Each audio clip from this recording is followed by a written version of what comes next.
Rani Lakshmi Bai was born on the 19th of November 1828 at Varanasi, to Maropan Tambe and Bhagirathi. She was named Manikarnika and lovingly called as Manu. When she was 4 years old, her mother Bhagirathi passed away. Maropant went to Bithur. He joined in the service of Bazi Rao too. Manu grew up in the household of Bazi Rao with Nana Govind Dhundu Pant, the adopted son of Bazi Rai II and later known as Nana Sahab. Manu spent her childhood with Nana Ramchandra Pandurang Yavlakar, known as Tatya Top, and Azimullah Khan at Bithur. Bazi Rao and Nana used to call her as Chabili because of her naughty acts. Jhansi was ruled by the Maratha Nevalkar dynasty since 1769. They were Karhade Brahmins from Ratnagiri. After the Second Anglo-Maratha War, in the year 1804, Jhansi became independent princely state under suzerainty of British East India Company. British stationed a garrison in Jhansi and a political agent was appointed. They built a hexagonal fort in 1822, known as Star Fort. Located about a mile to the south of the Jhansi fort, Star Fort has 19 rooms to keep the treasure and ammunition. The soldiers' barracks and officers' quarters were located outside the Star Fort. The 12th Bengal Native Infantry and Artillery were stationed. Maharaja Gangadhar Rao Nevalkar was the 5th Raja of Jhansi. He married Ramabai while he was still prince. Ramabai died soon. In May 1842, Gangadhar Rao married Manikarnika Tambe. She was named Lakshmi Bai. Gangadhar Rao ascended the throne in 1843 and Lakshmi Bai the Queen of Jhansi.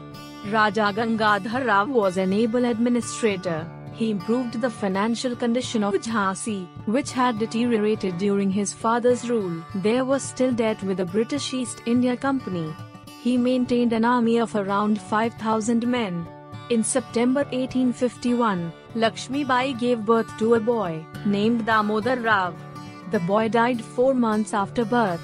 Gangadhar Rao was grief-stricken and his health suffered. He decided to adopt Anand Rao, the son of his cousin Vasudev Nevalkar. The boy was renamed as Damodar Rao. The adoption was in the presence of the British political officer. Raja Gangadhar Rao died in November 1853. The British refused to recognize Damodar Rao as ruler, citing the doctrine of lapse. Rani Lakshmi Bai wrote to the Governor-General and the British government to recognize Damodar Rao as heir, which was refused. British started deducting some amounts from her pension towards the debt of Jhansi state.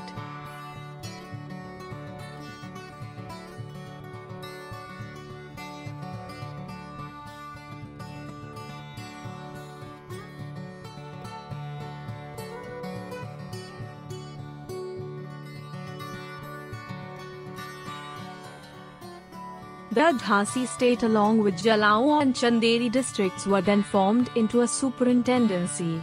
The army of Jhansi was disbanded.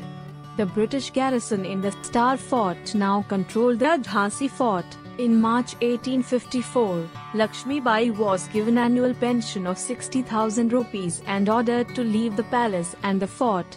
Rani vacated the fort and started living in the palace located in Jhansi city. The palace then onwards came to be known as Rani Mahal. The Indian rebellion started at Meerut on 10th of May 1857. One of the reasons was the newly introduced Enfield rifle, that had cartridges greased with animal fat, included cow and pig. Having to buy the cartridge offended both the Hindus and Muslims. As the news of revolt arrived, Rani Lakshmi Bai petitioned the British superintendent to hire troops as bodyguards for her palace. Captain Skene allowed 150 armed men to be hired. The garrison at the Star Fort was commanded by Captain Dunlop. The treasury had 4.5 lakh rupees.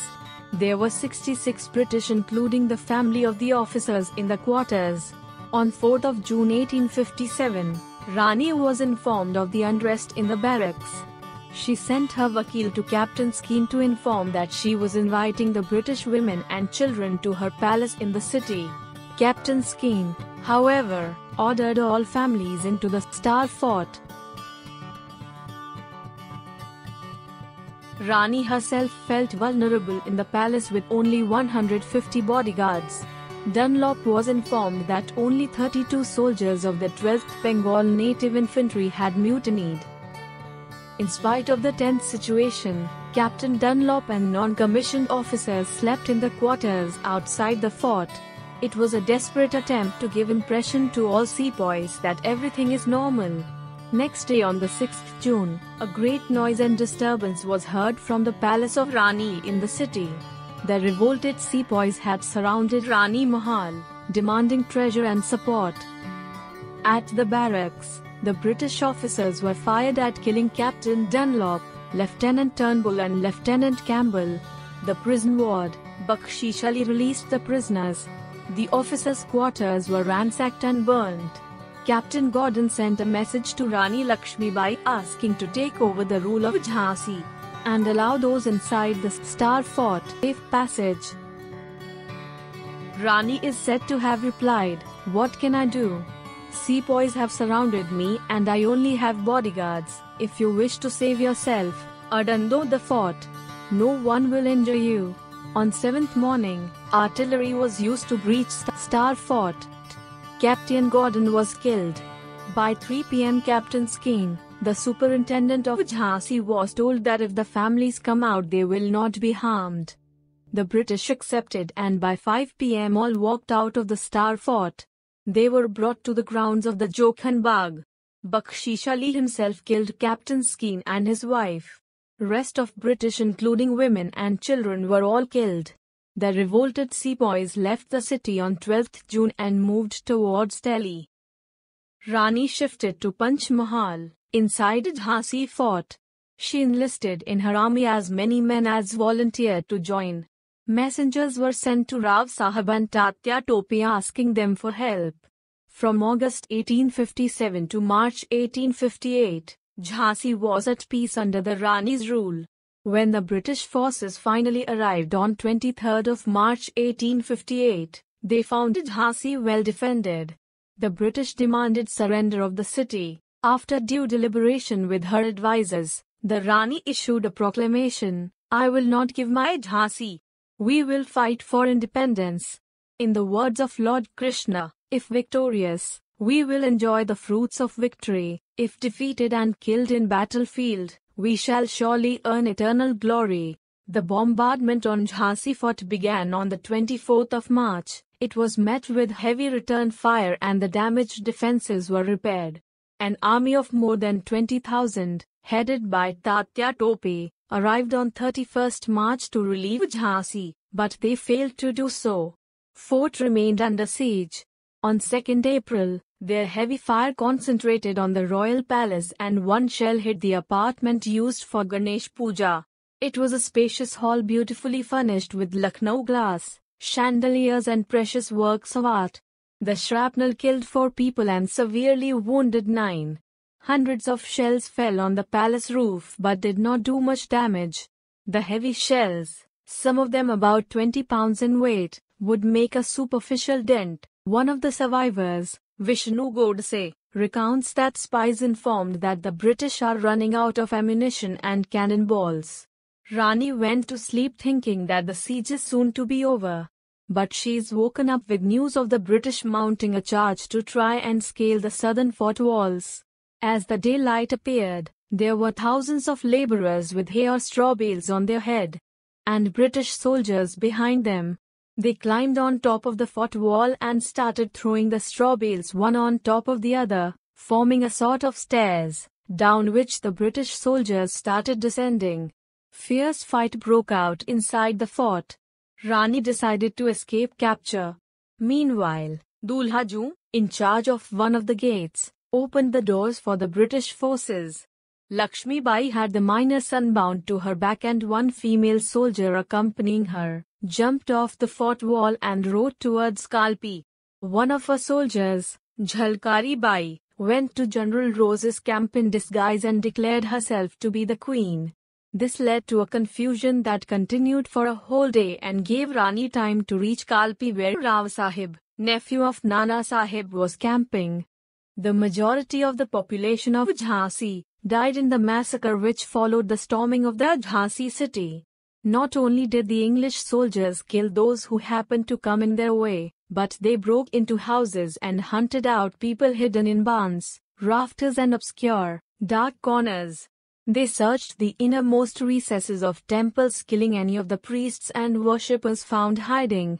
They took the greatest toll in the weavers' locality.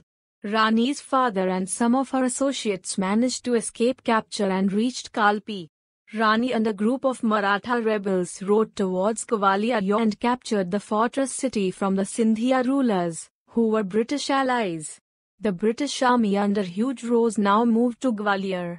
General Napier then joined Sir Hugh Rose as second in command. Brigadier Smith encountered Rani and her forces at Kota Ki Sarai, 2 miles south of Gwalior Fort. She was shot in the abdomen. One of British cavalry soldier rode parallel to her and struck with sword on the head above right eye. She managed to give a cut on his shoulder. His bodyguards managed to kill the chasing British cavalry and took injured Rani to the house of priest Baba Ganga Das. Same night Rani breathed her last. Ganga Das, Ramchandra Deshmukh, Ganpat Rao, Gul Muhammad and Nanne Khan were among those who performed the last rites of Rani's body. Her father Moropant was captured at Datia. He was later hanged to death. Her son Damodar was secured by her associates. No villager was willing to give shelter fearing punishment from the British. They wandered evading capture for 2 years. Nanhe Khan persuaded the political agent to not harm the boy and restore the pension Rani used to have. British granted a pension of 10,000 a year. They were asked to go to Indore where a Kashmiri Pandit, Munshi Dharmanarayan, will take care of boys' education. On 4th of May 1860, Damodar reached Indore. Damodar was taken care of by second wife of Vasudev Nevalkar, Damodar's original father. He was good at painting and liked photography. In 1904, he had a son named Lakshman Rao.